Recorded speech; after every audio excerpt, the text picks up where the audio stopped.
Hello viewers, स्वागत है आपका। आपने अक्सर आपके आसपास बहुत सारे ऐसे इंटरेस्टिंग फिनोमिनास देखे होंगे जिन्होंने आपको सोचने पर मजबूर कर दिया होगा। लेकिन उसमें से कौन से ऐसे फिनोमिना है जिनके पीछे का आप कारण जानते हैं? आइए मैं आपको एक फिनोमिना और बताता हूं। आपने देखा होगा कि जब आप किसी स्विच को ऑन करते हैं तो बल्ब या फैन या फिर कोई भी अप्लायंसेस किसी भी कोने में हो घर के, वो तुरंत जल जाता है।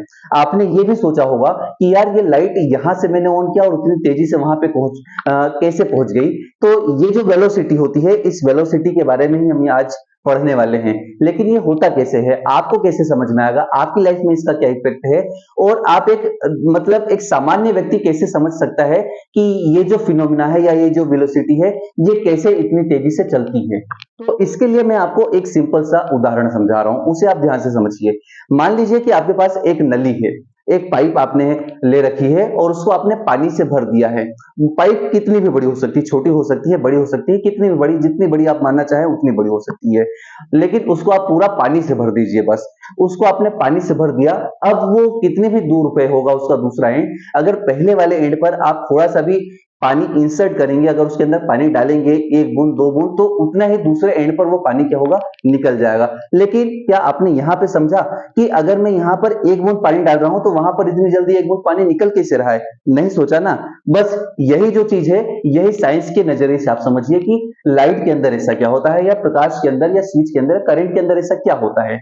तो क्या होता है, मैं आपको बहुत से बेसिक तरीके से समझाता हूं। जितने भी मेटल्स होते हैं उन सभी के अंदर फ्री इलेक्ट्रॉन्स पूरे मेटल में क्या होते हैं, फ्लो होते रहते हैं। अब होता यह है कि ये जो डायग्राम है इसको ध्यान से देखिए। अब इसके अंदर क्या होता है कि मान लीजिए इसके अंदर बहुत सारे जो इलेक्ट्रॉन्स है वो फिल अप है, वो किसी भी डायरेक्शन में है। मैंने इलेक्ट्रिक फील्ड लगा रखा है इसलिए इसको पर्टिकुलर डायरेक्शन में शो कर दिया है। लेकिन ये मेटल या वायर है जिसके अंदर इलेक्ट्रॉन्स यहां से वहां तक फिल अप है। अब होगा ये कि जब मैं यहाँ पर कोई भी स्विच ऑन करूंगा या कोई बैटरी को लगाऊंगा तो क्या होगा, यहां जैसे ही मैं प्लस को लगाऊंगा तो ये प्लस के अट्रैक्शन के कारण सारे इलेक्ट्रॉन इस तरफ फ्लो होंगे। होंगे कि नहीं होंगे? अब ये इलेक्ट्रॉन जैसे यहां से एक इलेक्ट्रॉन बाहर निकला तो यहां से एक इलेक्ट्रॉन इंसर्ट हो जाएगा। वही चीज होती है कि अगर यहां से एक इलेक्ट्रॉन इंसर्ट होगा तो यहां से इलेक्ट्रॉन बाहर निकल जाता है। तो आपने कभी ये सोचा क्या कि इधर से एक इलेक्ट्रॉन इंसर्ट हुआ तो इतनी जल्दी यहां पे कैसे आ गया? नहीं ना। बस वही पानी वाला कॉन्सेप्ट है कि आपने एक बूंद इधर से डाला तो एक बूंद जो इधर था एक्स्ट्रा निकल गया। इसीलिए जो करंट होता है, जब भी हम स्विच ऑन करते हैं तो वहां पे ऑलरेडी वायर के अंदर करंट है लेकिन वो फ्लो नहीं हो रहा है। जब आप स्विच ऑन करते हैं तो वो फ्लो जो होता है वो उस फील्ड के कारण क्या होता है, तेजी से स्टार्ट हो जाता है। तो यहां से जैसे करंट पहुंचा है वहां से तुरंत दूसरी तरफ करंट निकल जाता है। मतलब यहां से इलेक्ट्रॉन अगर इंसर्ट करेगा तो यहां से इलेक्ट्रॉन निकल जाएगा, और इलेक्ट्रॉन की अपोजिट डायरेक्शन में ही क्या होता है, करंट मोशन करता है। तो ये चीज होता है कि आप जैसे स्विच ऑन करते हैं वो तुरंत वहां पे जल जाता है, क्योंकि ऑलरेडी जो है वो इलेक्ट्रॉन्स वहां से लेकर स्विच के बीच में हैं। बस यहां से एक इलेक्ट्रॉन इंसर्ट किया तो वहां से तुरंत पहुंच गया और वो फ्लो होने की वजह से करंट चालू हो जाता है। अब ये जो है, इस वेलोसिटी को ही, मतलब अगर हमने यहाँ पे स्विच ऑन किया तो इलेक्ट्रॉन यहां से लेकर यहां तक मूव करते हैं, तो जिस वेलोसिटी से वो यहां से लेकर यहां तक मूव करते हैं उस वेलोसिटी को ही कहा जाता है ड्रिफ्ट वेलोसिटी। और आज हम इसके बारे में ही पढ़ने वाले थे, ड्रिफ्ट वेलोसिटी।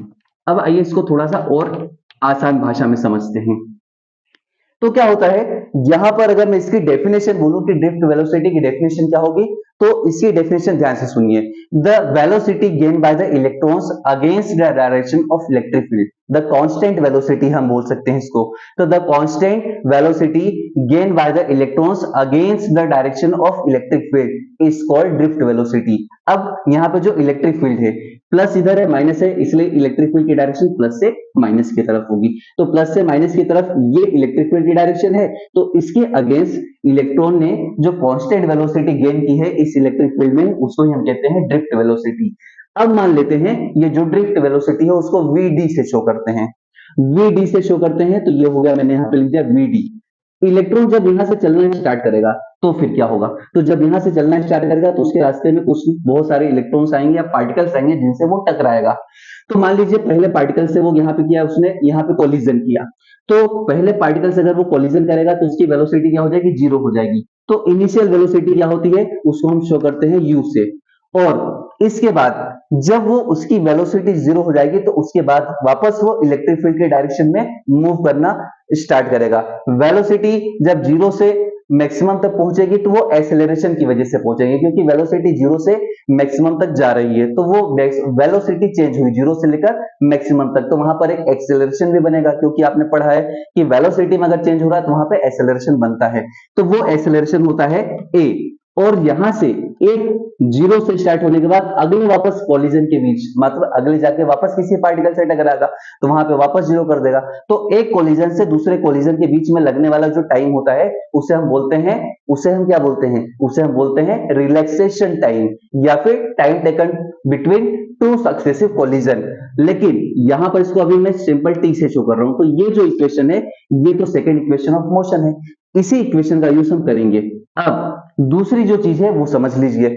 अब जब हम यहाँ पर इलेक्ट्रिक फील्ड लगाते हैं तो किसी भी इलेक्ट्रिक फील्ड के अंदर जब कोई पार्टिकल मूव करता है, कोई चार्ज मूव करता है, तो उसके ऊपर लगने वाला एक फोर्स होता है जिसको हम बोलते हैं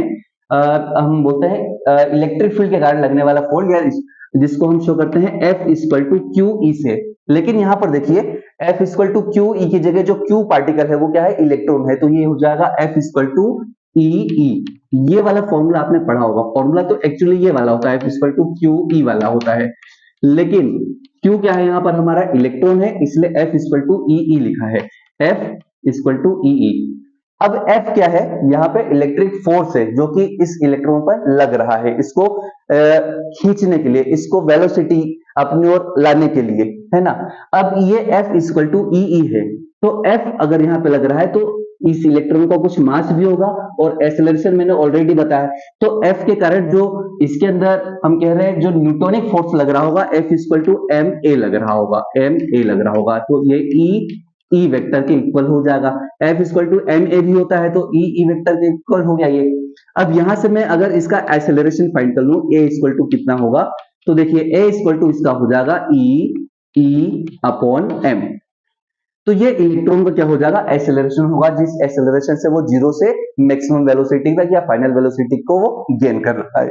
अब मैंने आपको बताया जो फाइनल वेलोसिटी होगी उसको हम बोलते हैं ड्रिफ्ट वेलोसिटी, तो ये हमने यहाँ पे लिख दिया V equal to U plus A, और जो मैंने यहाँ पे टाइम बोला था, इस टाइम को एक कोलिजन से दूसरे कोलिजन के बीच में लगा हुआ जो टाइम होता है, कि मतलब एक कोलिजन से दूसरे कोलिजन जाने में कितना टाइम लग रहा है, उसको बोलते हैं रिलैक्सेशन टाइम, और ये होता है टाउ। तो V D equal to U plus A tau हो गया, तो वी डी इक्वल टू तो हो गया आपका वी डी यू मैंने बोला था इनिशियल वेलोसिटी मतलब जो वेलोसिटी स्टार्ट कर रहा है गेन करने के लिए, तो उस समय तो वो जीरो ही है, तो ये हो जाएगा आपका जीरो प्लस ए की वैल्यू आपके पास ये आ गई, तो ये हो गया आपका ई अपॉन एम, और ये हो गया आपका टाउ। ठीक है, अब ये इसका हो जाएगा फाइनल जो वैल्यू लिखूंगा, तो वी डी इक्वल टू हो जाएगा ई टाउ अपॉन एम, और ये जो होता है इसको ही हम कहते हैं ड्रिफ्ट वेलोसिटी या ड्रिफ्ट स्पीड भी कहते हैं, ड्रिफ्ट वेलोसिटी और ड्रिफ्ट स्पीड कहते हैं। तो इसकी जो यूनिट होती है वो होती है मीटर पर सेकेंड। तो आपको समझ में आया कि किस वेलोसिटी से स्विच से लेकर बल्ब तक जो लाइट पहुंच रही है वो क्या है, तो वो है यहां पर ड्रिफ्ट वेलोसिटी। अब एक और चीज दूसरी, अगर मैं इलेक्ट्रिक फील्ड लगाता हूं तो जो ड्रिफ्ट वेलोसिटी होती है उतनी ही ज्यादा होगी, मतलब वीडी प्रोपोर्शनल टू क्या होगा, यहाँ पर ई होगा, वीडी प्रोपोर्शनल टू ई होगा, ई मतलब इलेक्ट्रिक जो फील्ड में यहाँ पे लगा रहा हूं उसके बराबर क्या होगी, वीडी होगी। अब इसको अगर मैं यहाँ पे प्रोपोर्शनल का साइन हटाऊं तो वीडी इक्वल टू एक कांस्टेंट लगेगा, क्या लगेगा, कांस्टेंट, और ये हो जाएगा आपका ई वेक्टर। और ये जो म्यू होता है, इस म्यू को अगर मैं लिखूं तो इस तरीके से लिख सकता हूं, तो ये जो म्यू होता है ना, इस म्यू को अपन बोलते हैं मोबिलिटी, क्या बोलते हैं, मोबिलिटी।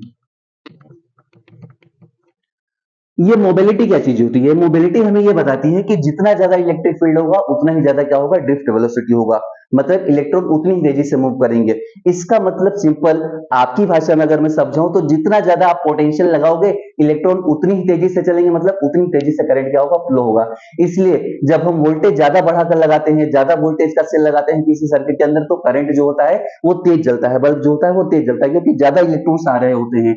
तो ये जो कॉन्सेप्ट है इसको अपन बोलते हैं मोबिलिटी, और इसकी भी यूनिट होती है वीडी की होती है मीटर पर सेकेंड, क्योंकि वेलोसिटी है, और इलेक्ट्रिक फील्ड की वोल्ट पर मीटर होती है, वोल्ट पर मीटर, और इसको अगर मैं रिसॉल्व करूं तो ये हो जाएगा मीटर स्क्वायर पर सेकेंड वोल्टेज इनवर्स का हो जाएगा, और ये जो होता है ये मोबिलिटी की यूनिट होती है। आई होप आप लोगों को समझ में आया होगा कि जो ड्रिफ्ट वेलोसिटी होती है वो क्या होती है। ये वही वेलोसिटी होती है जो स्विच से लेकर बल्ब के बीच में इलेक्ट्रॉन को फोर्स देती है चलने के लिए। और दूसरा, ये इलेक्ट्रिक फील्ड के अगेंस्ट डायरेक्शन में इलेक्ट्रॉन द्वारा गेन किया गया जो कांस्टेंट वेलोसिटी होती है वो होती है। तो ये डेफिनेशन आप अच्छे से याद रखना, एग्जाम में बहुत पूछा जाता है और ये इसके बारे में जो इनकी यूनिट्स होती हैं ये काफी पूछी जाती हैं। आई होप ये वीडियो आप लोगों को समझ में आया होगा। अपने दोस्तों को और अपने उन सभी लोगों को जो साइंस पढ़ते हैं और साइंस में भी फिजिक्स अगर वो पढ़ते हैं तो ये चैनल भी उनको सब्सक्राइब करने के लिए बोल दीजिए, उनको शेयर कर दीजिए। अगले वीडियो तक के लिए जय हिंद।